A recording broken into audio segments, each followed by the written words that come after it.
আসসালামু আলাইকুম প্রিয় এসএসসি 2025 ব্যাচের শিক্ষার্থীরা, বোর্ড পরীক্ষায় এ প্লাস পাওয়ার জন্য বোর্ড বইয়ের কোনো বিকল্প নাই।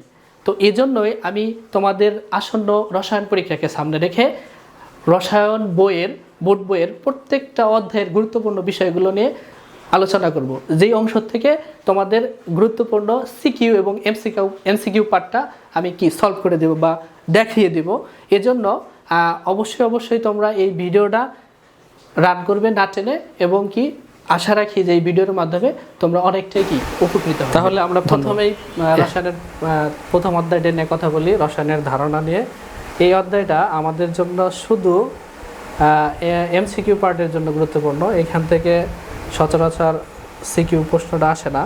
তাহলে আমরা দেখব যে এইখানে আমাদের এমসিকিউ আসার মতো যে টপিকসগুলো আছে সেই টপিকসগুলো তাহলে আমরা দেখি।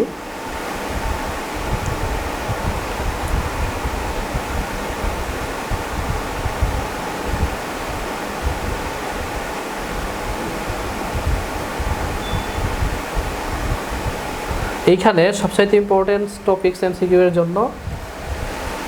এর জন্য সবচাইতে ইম্পর্টেন্ট টপিকস হচ্ছে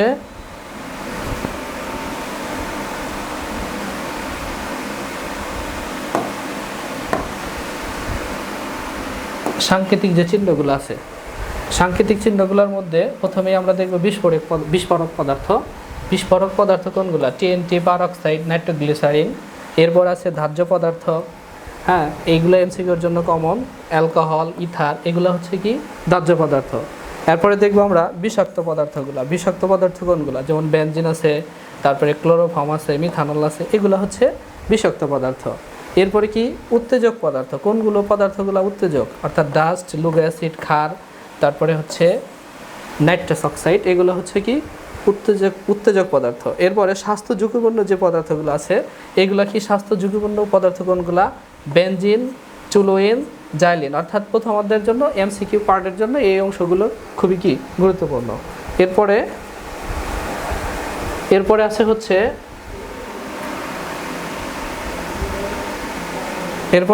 আমাদের হচ্ছে তেজস্ক্রিয় পদার্থ।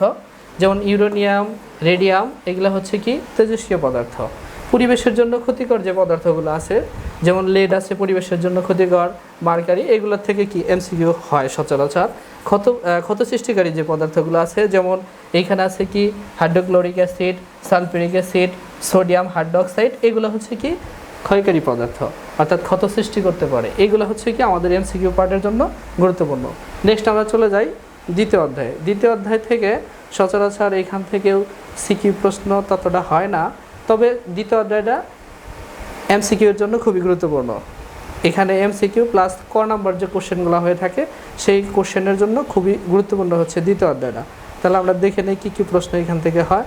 এইখান থেকে খ নম্বরে একটা প্রশ্ন হয়, সেটা হচ্ছে কণার গতিতত্ত্ব। কণার গতিতত্ত্ব কি? অর্থাৎ আমরা কণার গতিতত্ত্ব বলতে কি বুঝি, মানে হচ্ছে, আর এখান থেকে প্রশ্ন বলা হয় যে কণার গতিতত্ত্ব থেকে কিভাবে পদার্থের কঠিন তরল বায়বীয় অবস্থাটা ব্যাখ্যা করা যায়। কণার গতিতত্ত্ব কি? কণাগুলো একে অপরের সাথে যে আন্তঃকণা আকর্ষণ শক্তির মাধ্যমে আবদ্ধ থাকে, সেটাই হচ্ছে কণার গতিতত্ত্ব। এবং এই কণার গতিতত্ত্ব থেকে, অর্থাৎ আন্তঃকণা আকর্ষণ শক্তিটা যার বেশি সেটা হচ্ছে কঠিন পদার্থ, যার কম সেটা হচ্ছে তরল পদার্থ, আর যার বেশ একেবারেই নাই আন্তঃকণা আকর্ষণ শক্তিটা, সেটা হচ্ছে বায়বীয় পদার্থ। আচ্ছা, তারপরে আমাদের কি আছে এইখানে দ্বিতীয় অধ্যায়ে? এইখানে খুবই কমন একটা, খুবই ইম্পর্টেন্ট একটা হচ্ছে ক নম্বরের জন্য কোশ্চেন। সেটা হচ্ছে ব্যাপন, ডিফিউশন বা ব্যাপন কাকে বলে? অর্থাৎ কোনো মাধ্যমে কঠিন তরল বায়বীয় পদার্থের স্বতঃস্ফূর্ত সমভাবে ছড়িয়ে পড়ার প্রক্রিয়াকে কি বলা হয়? ব্যাপন বলে। এখানে আছে কোনো মাধ্যমে কঠিন তরল বায়বীয় পদার্থের স্বতঃস্ফূর্ত সমভাবে ছড়িয়ে পড়ার প্রক্রিয়াকে কি বলে? ব্যাপন বলে। আচ্ছা, এই টপিকসটা আমাদের জন্য ইম্পর্টেন্স ক নম্বরের জন্য। এরপর আমরা দেখব, এরপরে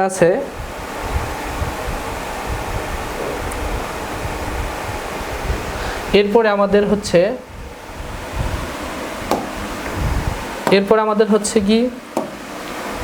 অর্থাৎ কোনটার ব্যাপন হার বেশি, এই কোশ্চেনটা আমাদের কিন্তু হয় এমসিকিউ এর জন্য।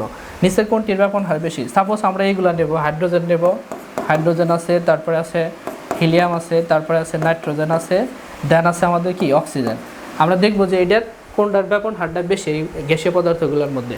আমরা জানি যে যার আণবিক ভরটা বেশি তার ব্যাপন হার কম, এবং যার কি আণবিক ভর কম তার কি ব্যাপন হারটা কি বেশি।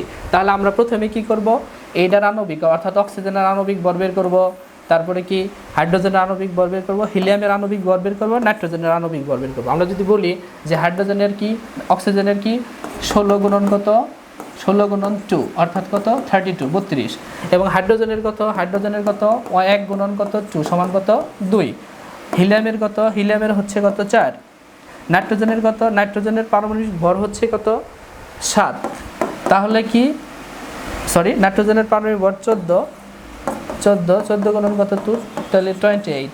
তাহলে এখান থেকে আমরা দেখলাম যে এইখানে সবচাইতে হচ্ছে কি পারমাণবিক আণবিক ভর হচ্ছে হিলিয়ামের কম, এবং সবচাইতে কি বেশি হচ্ছে কি অক্সিজেনের। তাহলে আমরা দেখলাম, আমরা জানি যে যার আণবিক ভরটা বেশি তার কি ব্যাপন হারটা কম, এবং কি যার আণবিক ভরটা কম তার ব্যাপন হারটা কি বেশি। তাহলে এখানে অক্সিজেনের ব্যাপন হারটা সবচাইতে কি কম, এবং সবচাইতে ব্যাপন হার বেশি হচ্ছে কি হাইড্রোজেনের। সবচাইতে ব্যাপন হার বেশি হচ্ছে কি হাইড্রোজেনের, কারণ হাইড্রোজেনের পারমাণবিক ভর হচ্ছে কি 2, যা কি কম।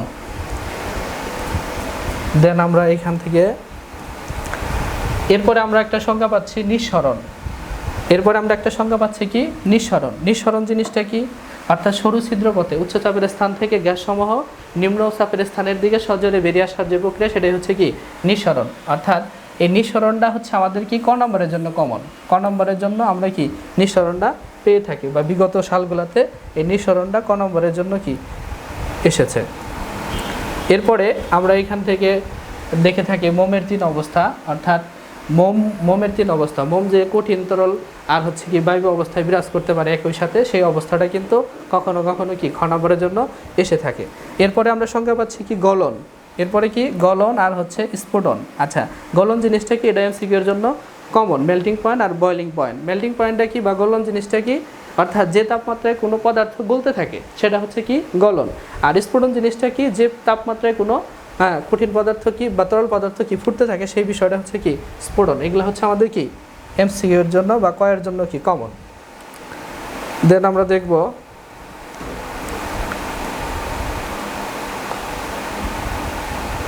দ্বিতীয় অধ্যায়ের জন্য এই শীতলীকরণ বক্রটা আর হচ্ছে কি বরফের তাপ প্রদানের লেখচিত্র।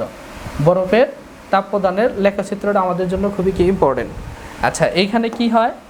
এইখানে হচ্ছে কোনো একটা বরফ যদি -ডিগ্রিতে থাকে, তাহলে আমরা যদি তাপ প্রদান করি তাহলে সেটা কি 0 ডিগ্রিতে আসে। এরপরে যদি আমরা তাপ প্রদান করি তাহলে কি একেবারেই কি 100 ডিগ্রিতে চলে যায়। এইখানে আপনার হচ্ছে বরফ গলনের যে লেখচিত্র, সেই লেখচিত্র থেকে আমাদের কি কখনো কখনো সিকিউ হয়ে থাকে। তাহলে এই বিষয়টাও কিন্তু আমাদের জন্য কি ইম্পর্টেন্ট। দেন আমরা দেখব হচ্ছে পাতন এবং ঊর্ধ্বপাতন। এই সংখ্যা দুইটা কিন্তু আমাদের জন্য কমন। পাতন এবং ঊর্ধ্বপাতন এই সংখ্যা দুইটাও আমাদের জন্য কমন। পাতন কি? পাতন জিনিসটা কি? পাতন জিনিসটা কি আমরা যদি বলি,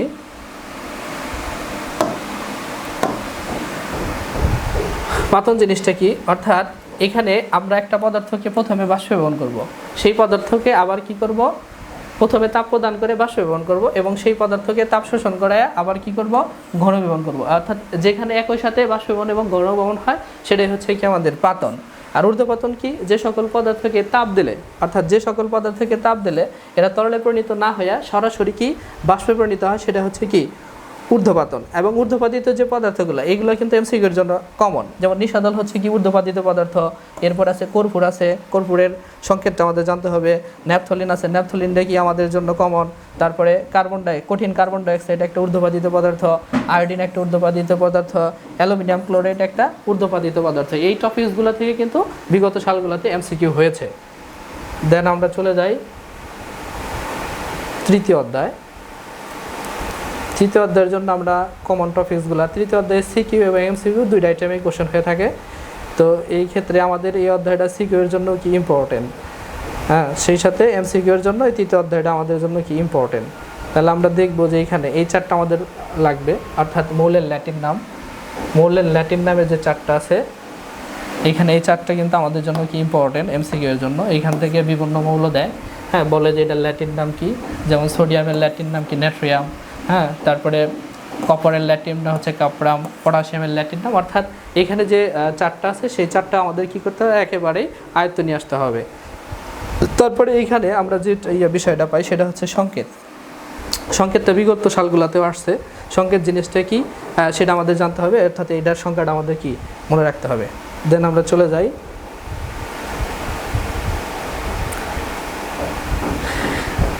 আমরা জানি যে পদার্থের ক্ষুদ্রতম কণা হচ্ছে কি, পদার্থের ক্ষুদ্রতম কণা হচ্ছে কি, ক্ষুদ্রতম কণা হচ্ছে ইলেকট্রন, প্রোটন আর নিউট্রন। অর্থাৎ তিন ধরনের, আমরা একটা পদার্থে তিন ধরনের ক্ষুদ্রতম কণা পাই, ইলেকট্রন, প্রোটন ও নিউট্রন। এখানে আমাদের যে বিষয়টা অবশ্যই গুরুত্বপূর্ণ সেটা হচ্ছে কি মৌলের ক্ষুদ্রতম কণা, অর্থাৎ মৌলিক পদার্থের ক্ষুদ্রতম কণা অর্থাৎ ইলেকট্রন, প্রোটন আর নিউট্রন, সেই সাথে এদের প্রকৃত আদান বা চার্জ, তারপরে ভর, অর্থাৎ এখানে ইলেকট্রনের ভরটা, ইলেকট্রনের চার্জ কত, ইলেকট্রনের প্রকৃত ভর কত, তারপরে প্রোটনের প্রকৃত ভর কত বা চার্জ কত আর প্রকৃত ভর কত, সেই জিনিসটা কিন্তু আমাদের জন্য কি ইম্পর্টেন্ট। দেন আমরা পাবো একটা কি সংখ্যা পাবো, এটা বিগত সালগুলোতে হয়েছে, পারমাণবিক সংখ্যা কাকে বলে।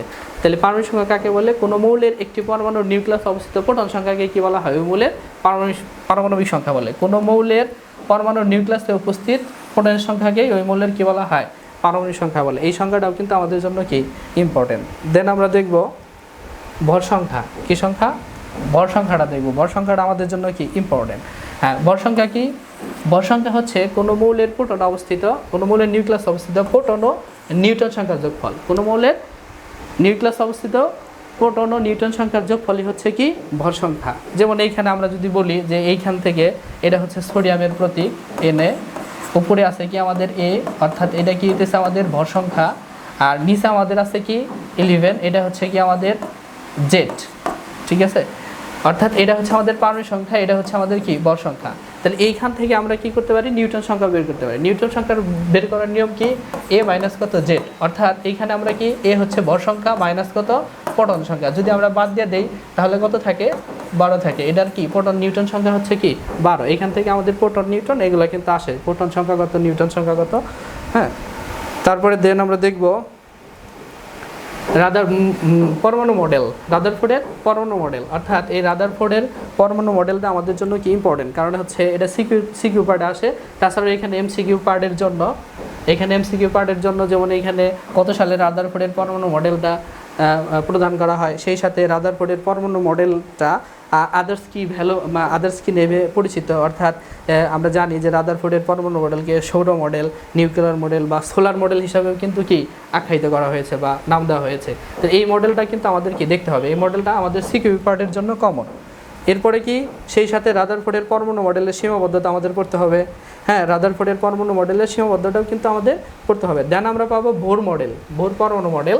এই পার্টটাও কিন্তু আমাদের জন্য কি ইম্পর্টেন্ট। ভোর পরমাণু মডেল কত সালে প্রকাশ করা হয়েছে, 1913 সালে। এটা এমসিকিউ পার্টের জন্য কমন। এখানে কি সিকিউ হয়, সিকিউ এর মধ্যে যেমন কৌণিক ভরবেগটা আসে এমবিআর, কৌণিক ভরবেগটা আসে। কৌণিক ভরবেগটাকে কি দ্বারা প্রকাশ করা হয়, এমবিআর দ্বারা প্রকাশ করা হয়। এমবিআর সমান কত, NH/2π।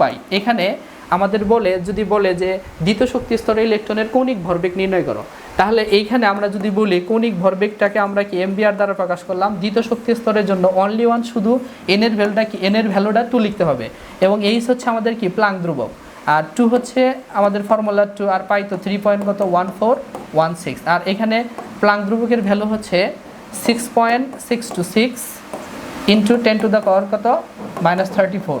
এটা হচ্ছে কি আমাদের প্লাঙ্ক ধ্রুবকের ভ্যালু। তাহলে প্লাঙ্ক ধ্রুবকের ভ্যালু, এই যে আমাদের প্লাঙ্ক ধ্রুবকের ভ্যালু এখানে ভ্যালুগুলো দেওয়া থাকবে। তো সেই ক্ষেত্রে আমরা কি করব, যে কোনো তোমার হচ্ছে যে মৌলের ইলেকট্রনের কৌণিক ভরবেগটা আমরা কি করতে পারবো, নির্ণয় করতে পারবো যে কোনো শক্তি স্তরের। দেন আমরা পাবো এখান থেকে কি পাবো, এখান থেকে আমরা পাচ্ছি যে শোষিত বা বিকিরিত শক্তি HB সমান hc/λ। এটা আমাদের জানতে হবে। এখানে এমসিকিউর জন্য আলোর বেগটা কমন, হ্যাঁ, এখানে এমসিকিউর জন্য আলোর বেগটা কমন। তারপরে আমরা এখানে পাবো বোরের পরমাণু মডেলের সাফল্য। অর্থাৎ রাদারফোর্ড যে পরমাণু মডেল দিয়েছিল সেই মডেলে কিছু ভুল ছিল, সেই ভুলটা সংশোধন করেই কিন্তু বিজ্ঞানী নিলস বোর 1913 সালে যে মডেলটা সংশোধন করে প্রকাশ করেন সেটাই ভোরের মডেল ছিল। আর এই ভোরের মডেল কিন্তু কি অনেকটাই সাফল্য ছিল। হচ্ছে ভোরের পরমাণু মডেলের সীমাবদ্ধতা, এটাও কিন্তু আমাদের জন্য একটু কমন আছে। ভোরের পরমাণু মডেলের সীমাবদ্ধতা অর্থাৎ এই ভোরের মডেলেও কি কিছু ত্রুটি ছিল বা ভুল ছিল, সেই সীমাবদ্ধগুলো কী ছিল সেটা আমরা দেখব। নেক্সট, পরমাণুর শক্তি স্তরে ইলেকট্রন বিন্যাস, এই টপিকসটাও আমাদের জন্য একটু ইম্পর্টেন্ট আছে, এটা আমরা দেখে নেব। দেন আমরা দেখব অর্থাৎ কোন শক্তি স্তরে কতগুলো ইলেকট্রন যেতে পারে, প্রথম শক্তি স্তরে কয়টা, দ্বিতীয় শক্তি স্তরে কয়টা, সেই বিষয়টা আমাদের কিন্তু জানতে হবে এখান থেকে। দেন আমরা উপশক্তি স্তরের ধারণা, এইখান থেকে সবচাইতে ইম্পর্টেন্ট যে বিষয়টা সেটা হচ্ছে যে আমরা আউটবক নীতিটা জানি যে n+l এর ভ্যালু যার কম তার শক্তি স্তরটা কম, আর n+l এর ভ্যালু যার বেশি তার হচ্ছে ভ্যালুটা কি বেশি। ইলেকট্রন প্রথমে সর্বনিম্ন শক্তি স্তরে প্রবেশ করে এবং পরে ক্রমান্বয়ে কি উচ্চতর শক্তি স্তরে প্রবেশ করে, সেই নিয়ম বা রীতি থেকে আমরা ইলেকট্রন বিন্যাসের কি করব নিয়মটা পেয়ে থাকি। যেমন আমরা এখানে আমাদের একটা কোশ্চেন হয় খুব ইম্পর্টেন্ট, সেটা হচ্ছে যে পটাশিয়ামের সর্বশেষ শক্তি স্তরের ইলেকট্রনটা 3D-তে না যায় 4s-এ যায় কেন, 3D-তে না যায় 4s-এ যায় কেন। আমরা যদি দেখি পটাশিয়ামের পারমাণবিক সংখ্যা কত 19, যদি ইলেকট্রন বিন্যাস করি তাহলে 1s2 2s2 2p কত 6, 3s কত 2, 3p কত 6, 3D রাখলাম আমরা। এইবার আমরা 4s-কে ইলেকট্রন দেব, 3D রাখলাম, 3D এই পদ্ধতি 3D-তে কোনো ইলেকট্রনই দিচ্ছে না আমরা, তাহলে 4s ইলেকট্রনটা যাচ্ছে, 3D-তে ইলেকট্রন যাচ্ছে না। কারণ আমরা জানি আউটবক নীতি অনুসারে n+l এর ভ্যালু, n+l এর ভ্যালু যার কম, n+l এর ভ্যালু যার কম তার শক্তি কম, এবং n+l এর ভ্যালু যার বেশি তার শক্তিটা বেশি। আউটবক নীতি অনুসারে ইলেকট্রন প্রথমে সর্বনিম্ন শক্তি স্তরে প্রবেশ করে, পরে ক্রমান্বয়ে উচ্চতর শক্তি স্তরে প্রবেশ করে। আমরা যদি এই 4s এর জন্য যদি বলি n এর মান কত 4 আর s এর জন্য l এর মান কত, l এর মান হচ্ছে 0, সুতরাং কি দিয়েছে n+l সমান কত 4 + 0, তাহলে কি 4 পাচ্ছি আমরা। আর 3D এর কথা যদি বলি তাহলে এখানে n এর মান কত 3, n এর মান 3, আর d এর জন্য l এর ভ্যালু হচ্ছে কি 2, সুতরাং কি দিয়েছে n+l সমান 3 প্লাস কত 2 সমান কত 5। তাহলে আমরা দেখলাম যে এখানে আমাদের 3D এর চেয়ে 4s এর শক্তিটা কি কম, এই জন্য ইলেকট্রনটা প্রথমে কি 4s-এ যাবে। দেন এইখানে আমাদের যে ইম্পর্টেন্ট বিষয়টা আইসোটপের সংখ্যাটা কিন্তু বিগত সালগুলোতে আসছে। আইসোটপ কাকে বলে? যাদের প্রোটন সংখ্যা সমান কিন্তু নিউটন সংখ্যা এবং কি হইতেছে ভর সংখ্যা ভিন্ন, ভর সংখ্যা এবং নিউটন সংখ্যা ভিন্ন, তাদেরকে পরস্পরের কি বলে আইসোটপ বলে। যেমন এইখানে আমরা পাচ্ছি যে হাইড্রোজেনের কয়টা 3টা আইসোটপ থাকে, পোটিয়াম, ডিউটেরিয়াম, ট্রিটিয়াম। এখান থেকে একটা এমসিকিউ হয়, সেটা হচ্ছে হাইড্রোজেনের কোন আইসোটপে কোনো প্রকার নিউটন থাকে না, পোটিয়ামে কোনো প্রকার কি থাকে না, নিউটন থাকে না। কারণ আমরা জানি যে নিউটন সংখ্যা আমাদের পোটিয়ামের যদি প্রতীকটা দেখি তাহলে হাইড্রোজেনের উপরে 1 নিচে 1, অর্থাৎ উপরে কি a আর নিচে কত z। আমরা নিউটন সংখ্যা নির্ণয়ের জন্য ইকুয়েশনটা কি a মাইনাস কি z, অর্থাৎ 1 থেকে 1 যদি বিয়োগ করি তাহলে 0 হয়। এখানে আমরা কি পাচ্ছি, এখানে আমরা দেখছি যে হাইড্রোজেনের কোনো প্রকার কি নাই, পোটিয়ামের কোনো প্রকার কি নাই, নিউটন সংখ্যা নেই। এটা কিন্তু বিগত সালগুলোতে এমসিকিউতে এসেছে। দেন আমরা দেখব পারমাণবিক ভর বা আপেক্ষিক পারমাণবিক ভর। এখানে একটা মৌলের পরমাণুর ভর দেওয়া থাকলে সেইখান থেকে আমরা কি করতে পারি, মৌলের আপেক্ষিক পারমাণবিক ভরটা বের করতে পারি। সেই নিয়মটা কি, মৌলের একটি পরমাণুর ভরকে আমরা কি কার্বন 12 আইসোটোপের পারমাণবিক ভরের 1/12 অংশ দ্বারা ভাগ করব। অর্থাৎ মৌলের একটি পরমাণুর ভর কার্বন 12 আইসোটোপের পারমাণবিক ভরের 1/12 অংশ। আর এই কার্বন 12 আইসোটোপের পারমাণবিক ভরের 1/12 অংশের ভ্যালু হচ্ছে 1.66 × 10⁻²৪। এটা দ্বারা যদি আমরা মৌলের একটি পরমাণুকে ভাগ করি তাহলে আমরা এখান থেকে আপেক্ষিক পারমাণবিক ভরের ভ্যালুটা পেয়ে থাকব। এবার আমরা যদি দেখি নিচে ক্লোর করে, এইখানে বলেছে যে অ্যালুমিনিয়ামের একটি পরমাণুর ভর হচ্ছে কত 4.482 × 10⁻⁻23। অ্যালুমিনিয়ামের আপেক্ষিক পারমাণবিক ভর নির্ণয় করা। তাহলে আমাদের সূত্র অনুযায়ী কি, সূত্র অনুযায়ী আমরা দেখছিলাম, সূত্রতে আমরা পেয়েছিলাম যে মৌলের একটি পরমাণুর ভরকে আমরা কার্বন 12 আইসোটোপের পারমাণবিক ভরের 1/12 অংশ দ্বারা ভাগ করবো। আর সেই ভ্যালুটা কি 1.66 × 10⁻⁻24, অর্থাৎ এইখানে 1 - 1